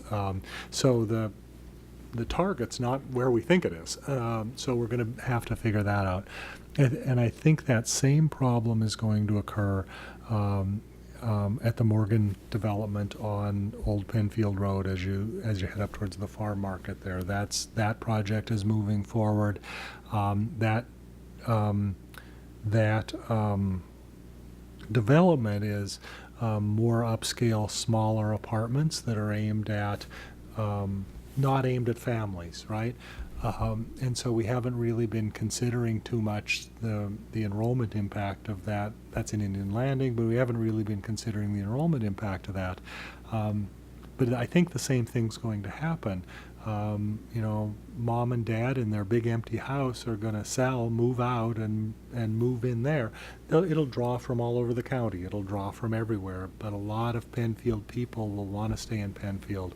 They'll move there, and their house will go on the market and fill with families. So we haven't. I have not included anything in enrollment projections for that. We did in our enrollment projections that Paul Seversky did that we're taking to SED. So we're using that in part to help justify, I think it's real, it is real, but we're using that in part to help justify our additions. We need to prove the need for our additions. So we are including it. I'm going to have to, we'll have to take a look at what we include and how we look going forward in terms of our local enrollment projection. But that's, we get a chance every year to relook at it, recraft. We do it every year. Many districts don't. They sort of set the course and go. We've always thought it important to relook at it, redo it, and reconsider it every year so you get to fix errors, right? If it's wrong, we'll get it. Thanks. Any other questions? Comments? Okay, thank you, Mark. Thank you. Whoops. Oh, yep. So one more slide. November 7th, I apologize. November 7th, I knew I couldn't remember what the date was. We will talk about this in much more detail. And we're always talking about this and similar kinds of issues in terms of long-range planning. The board has representation on the District Facilities Committee. This is part and parcel of all that. So certainly we'll consider that as we go forward. Okay. We'll turn it over to Jim now for our New York State 3 through 8 ELA math and science assessment results. Thank you, Tom, and I'll do my best to keep my green light, yellow light, red light comments in play here. So I think, I'm sure by now, as the results of the 3 through 8 assessments were released a couple of weeks ago, the board has probably seen the percentages that are out there, but it's always nice to have the context when we look at how did we do compared to our Monroe 1 BOCES peers is really what we'll look at today. And again, this is just for your information. You'll have the full instructional data summary report that comes to your way in October, and at that time you'll have the regions data as well, as that is still under embargo and can't be shared publicly yet. So here it is. Here's how Penfield fared for the elementary side and ELA. When we look at, you can see on the chart there, our overall proficiency percentages. So that's the percentage of students who took the exam and scored a 3 or a 4 on the ELA 3, 4, or 5 exam. That's that top graph, and then it shows you the percentages compared to those proficiency percentages across New York State, and then also gives you a Penfield's ranking out of all the schools in New York State. So as you can see, when you look at our proficiency percentages, well above the state average, which I think is important. Again, when we look at these numbers and you look and you see, okay, 68%, 76%, those are, we're not 90% proficiency, 100% proficiency, but when you compare that to the state, it's a big jump. And it also, I think, points to the construct of the assessments, and we'll talk a little bit more about that when we get to the findings page. But compared to our Monroe 1 peers, when you look at our proficiency ranking and our mastery ranking, still very, very positive. And it's important to note, too, I think that this is for all students who completed those exams, all subgroups of students, not just our general education students. We look at our math results. Again, our math program remains very, very strong. Again, we have our overall proficiency percentages for the district, our state rankings, and then the comparison to the New York State proficiency percentages again.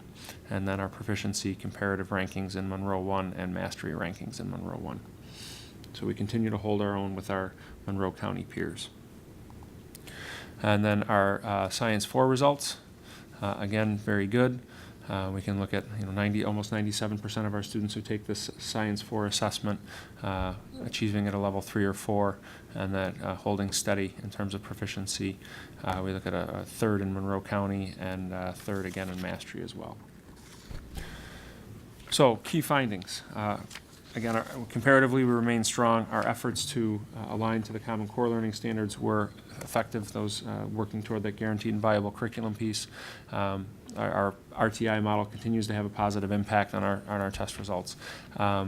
But I think the difficulties are looking at how does a 12% or so refusal rate across our elementary level impact our results. It's difficult to say, especially now that we're really in that third and fourth year of the opt-out movement, which students are not taking the assessment. It really comes across a spectrum, and so sometimes if students who might struggle are the ones who are opting out, well then our percentages would go up. But we also have students who would predictably perform very well opting out, and that drives our percentages down. So it's difficult to really nail down the impact of those refusals. Also this year, in 2017, we had an assessment that was originally developed by Pearson and then revised under the new commissioner by Questar, and then shortened where we had the elimination of a time limit on that test. So there were changes to that test, and it's hard to say how that would have impacted student performance. Looking at it, and it's always important to keep in mind, this is one measure and not the most important measure of our success as a district, of our classrooms, of our buildings, and of our students. As I mentioned at our leadership summit and commented on at opening day, we are in the business of growing and developing people. This is one small measure of the results of those efforts and our successes in that regard. But it is a measure, and it's one that we do need to pay attention to nonetheless. So where do we continue to have opportunities for improvement? In 3 through 5, we'll continue to look at our assessment systems. How do we continue to minimize the amount of time and energy that's put into more formal assessments, yet still gather the data we need to measure and monitor, program, and drive instruction, and then continue to focus our efforts on using the most effective and efficient instructional strategies in our classrooms, because we know that that is the best intervention we can have. So what are we going to do moving forward? We will continue to look at those assessment systems and develop our skills and abilities in that regard. We'll continue to implement and build our skills and abilities around research and evidence-based instructional strategies. We'll focus our efforts in professional development in that regard. And now we're gearing up. We need to start getting ready for computer-based assessments. This year, in 2018, we are looking at grades 3 through 8, engaging in computer-based assessments for mathematics. And so that will, one, test our capacity to do so, although Ed has assured me many times that we are more than ready in terms of devices and bandwidth to do this. And so we're going to test that this year. But as you may have also seen today across Twitter and news feeds, the Board of Regents finally did adopt the revisions to the Common Core Learning Standards. And so now we have the next generation's learning standards in ELA and mathematics. And to be quite honest, I think it's a great opportunity for us. They've narrowed the number of standards. You may have heard the anecdote a few times that if we were to try and cover every standard that a particular state has, it would take us somewhere around 25 years of school. We only have these kids for 18, and sometimes 21, but we obviously don't have enough time to do that. So if that focus can be narrowed for us by the state, that's a great opportunity for us. BOCES has already provided some crosswalk documents to the new standards even before they were adopted, and we've already started looking at where can we find those opportunities for efficiency and focus in our curricula, and we'll start that soon. We're in an interesting place where these assessments don't count for APPR, and so then they don't count for retention purposes for students. They are only informative in nature, and so we'll continue to go down that road of revising our guaranteed and viable curricula to make sure it's addressing the most recent versions of the standards and that we're focusing our energies on where they need to be focused. That's 3 through 5. I'll pause a second for questions on 3 through 5, and then we'll talk about 6 through 8. Board members? No? No, wait. No surprises. Okay, that's good. You don't like to be surprised.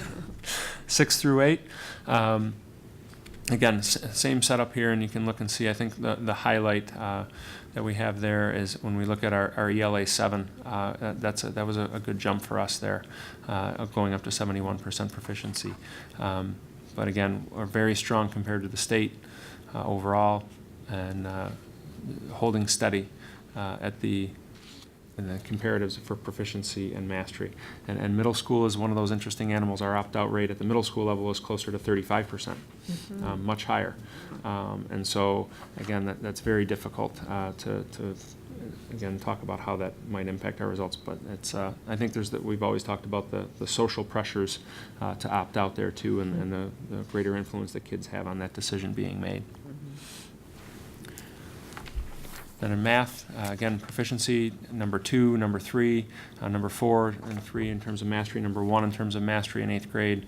Again, when we talk about how these rankings shake out, when we look at school meter results and we actually look at the percentages that they're talking about, in some cases we're splitting hairs. We're talking about tenths of a percentage point, maybe a couple of percentage points, which can be just a few kids either way causing these swings, but quite strong overall. In Science 8, and when you look at most of our kids are falling into that proficient level at 3, not so many in the mastery level at 4, and we are in the lower part comparatively to our peers with proficiency at 6 and mastery at 7 out of 10. But I think it's important to remember, and this is reiterated in the findings, but we don't double test our kids. So our students who have the strongest propensity in science, they're not taking this exam. They're taking the living environment exam in 8th grade. Not all districts do that. And I can't tell you off the top of my head which are having kids take both and which are not. That's something I would have to look into. The same also holds true for math. So our students who are taking algebra in 8th grade are not taking the Math 8 test. So you're taking 125 to 175 of our 8th grade students every year who are taking an algebra exam and not taking the Math 8 exam. And typically they tend to be the stronger students in that regard. So again, positive comparative results. We'll continue to align our efforts now toward the next generation learning standards, not the New York State Common Core learning standards, because those will be no more.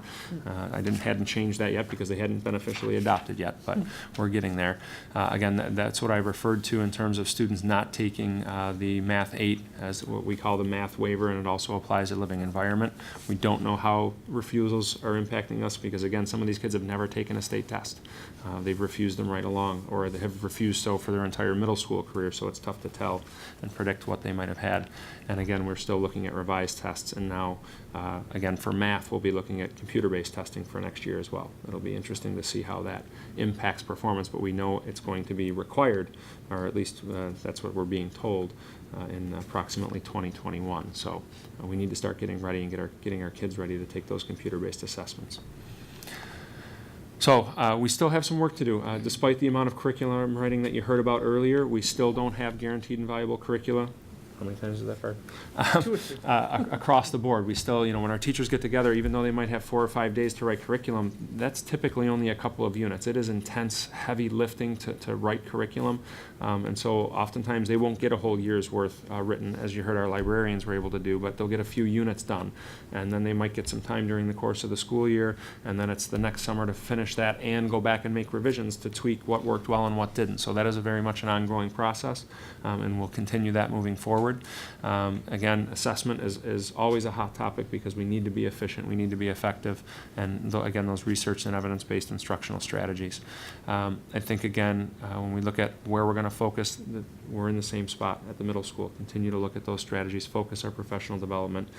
This year will be computer-based testing for math. The following year, we're going to layer on ELA with that. So that's going to be a challenge too. One of the things that wasn't really highlighted by the presentation of the directors is our efforts to include keyboarding instruction now at the elementary level, where we've worked in approximately 13 keyboarding lessons for all students beginning, and I think it was first grade. We're not doing kindergarten quite yet, but we're going to start building their capacity to meet the demands for endurance and keyboarding to be successful as we roll out those exams. And our kids have had some practice if they've been a part of our field testing, because since we've had the option, we've gone to computer-based field testing, and we get small snippets of participation in that.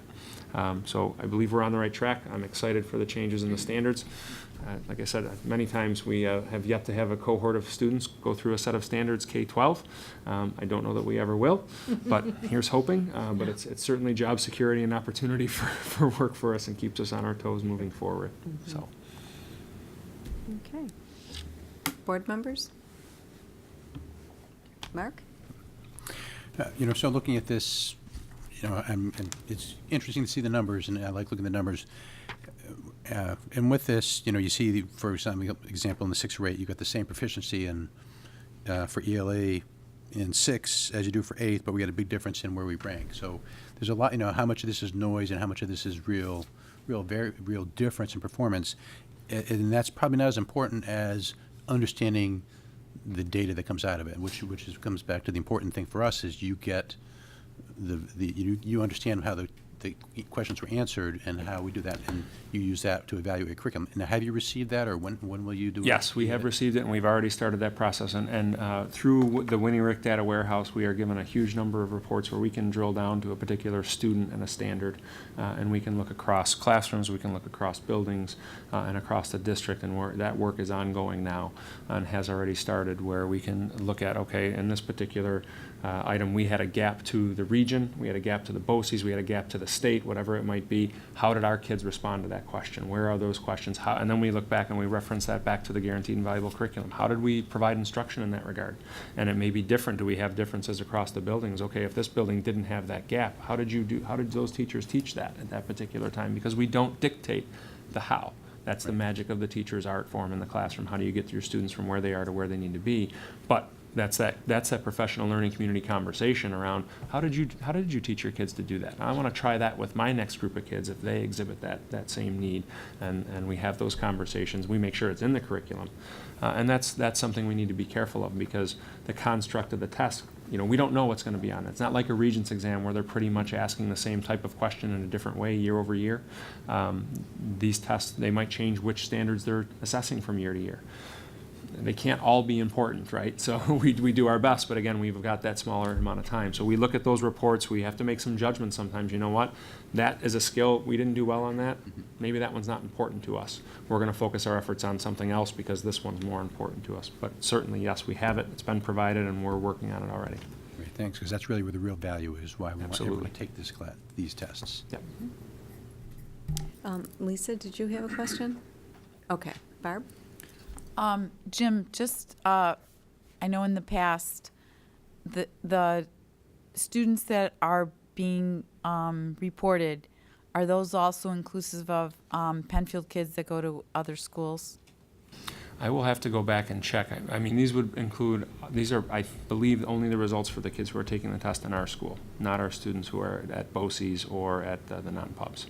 The question around the non-pubs, and that's not, these are just Penfield students, because many of the non-pubs don't take the 3 through 8 assessments. Because I know that in the past they had been included, and I just Yeah, was to my curious. knowledge, it's been a little bit since we've included them in these data. Okay, thank you. Anyone else? Okay, well, thank you. That's a lot. And you look forward to more in October. There's a lot more Regents exams than there are. Wow. Thank you, Jim. You're welcome.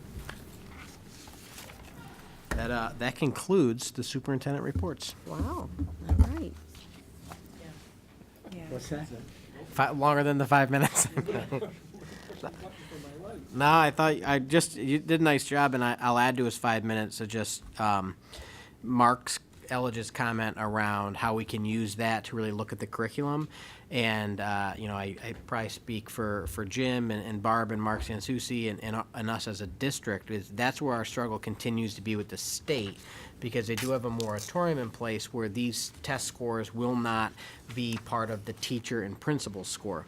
And we believe strongly that that should continue, because this shouldn't be a concern of the teacher and the principal getting a ranking based on test scores, because it's a year-end test. And how it used to be used and how we'd like to use it, and most school districts talk about, is using it for curriculum analysis, to look down. Jim talked a little about the data and how you can break it down, and you can truly see, okay, where could I change as a teacher and as a school and as a district, and take the pressure off of saying, if the kids don't perform well, your score is going to be down. And it just doesn't make sense in the day and age that we have now with RTI, because our elementary school students are seeing multiple teachers, not just their classroom teacher, and that they may go see a different teacher for math and for ELA, and I'm just venting my frustration, and I know you all agree with me, but we're going to continue to advocate through the superintendent's group, I'm sure through Monroe County School Boards, because that comes up in 2020.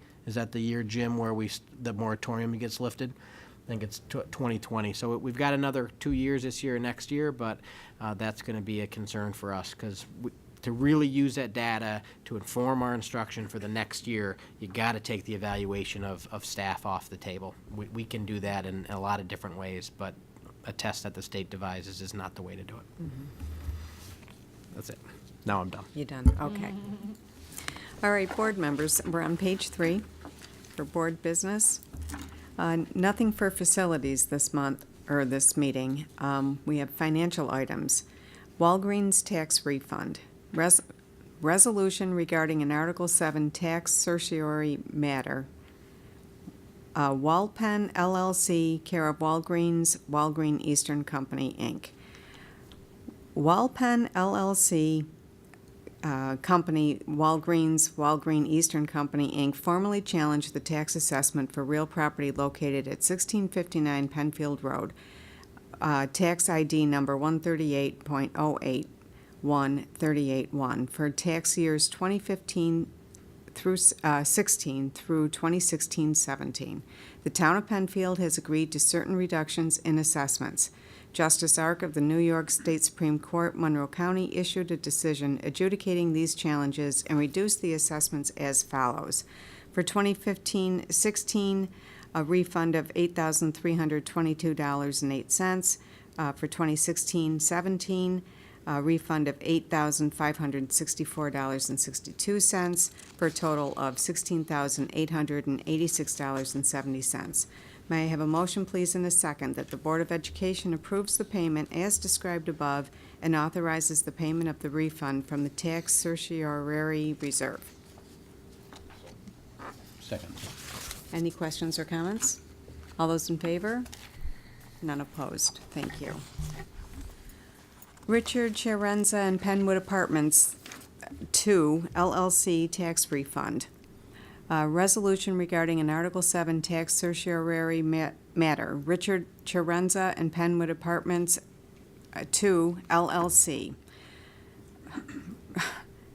Formally challenge the tax assessment for real property located at 1699 Penfield Road, tax ID number 139.05149 for tax years 2015-16 through 2016-17.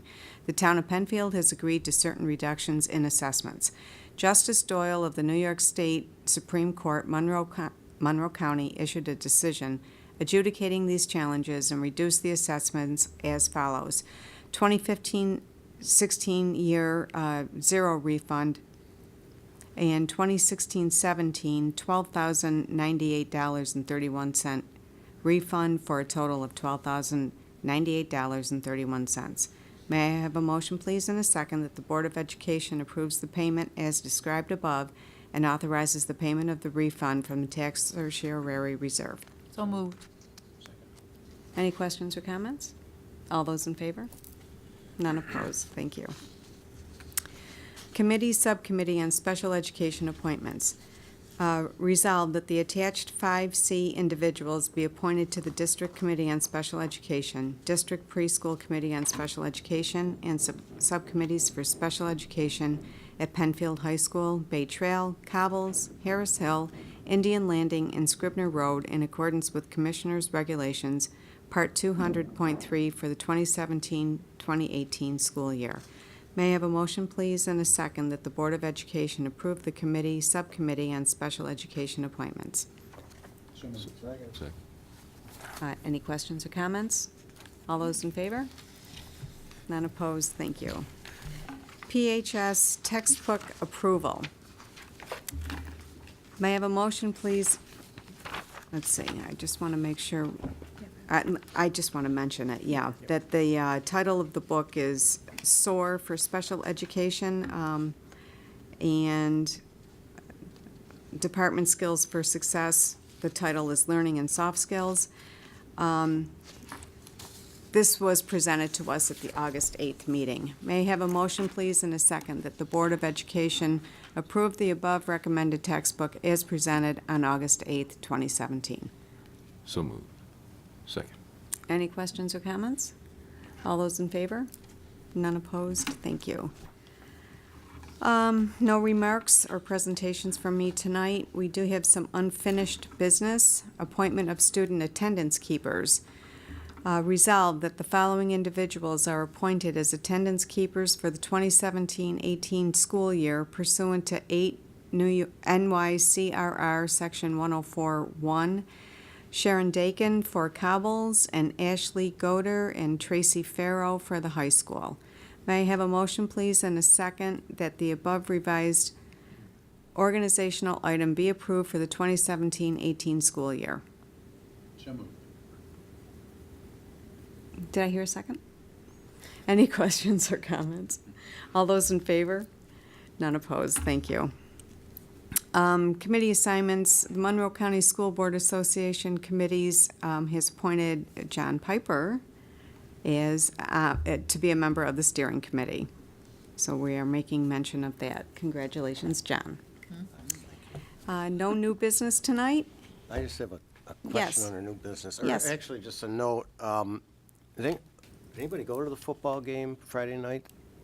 You were there, and I didn't get a chance to see it, but, you know, as part of our community involvement, we were the first game on the Friday night lights with Spectrum. Oh. And we looked really good. I mean, you know, the sun was setting, and the facilities just looked great. So, and the announcers, J.C. DeLass and somebody else, were commenting how good it looked, and I'm glad you were there. And The last 3 minutes were not so good. It rained. Yes. It was like Irma. Oh. Turn to the north. Oh, no. So I was glued to it, and It's just been crazy. I was texting someone else who was watching it as well. But, you know, the funny part was Coach Jay was a little bit livid over some of the calls, if you recall, and you can see the replay at home. And he was 100% right on all the calls. And the announcers they kept saying, like, boy, Penfield's really getting a bad job tonight, you know, and all that. So, but it was great to see this as part of our community engagement. And I know our athletic department and everybody's a part of that. So if we're on again, you got to watch it. It's Did they do replays? Oh, yeah. They did. So I was at the game as well, and it was great. We brought a neighborhood friend, and his dad got to watch at home, so we got the text on. So it was fun. But I didn't know they did like a replay on Spectrum as well. Because a couple of the calls were just so bad. And, they were just saying, and so it's great to be able to see that because you don't see that live. But we looked great. So And I'll tell you that the fans in the stand. I mean, it was a packed house. It was great. So, yep. That's wonderful. Except for those last 3 minutes with the rain. Yeah, but- the rain. Yeah, I know, there is that. All right. There being no other business, may I have a motion, please, in a second, that the meeting be adjourned at 9:10 p.m. So moved.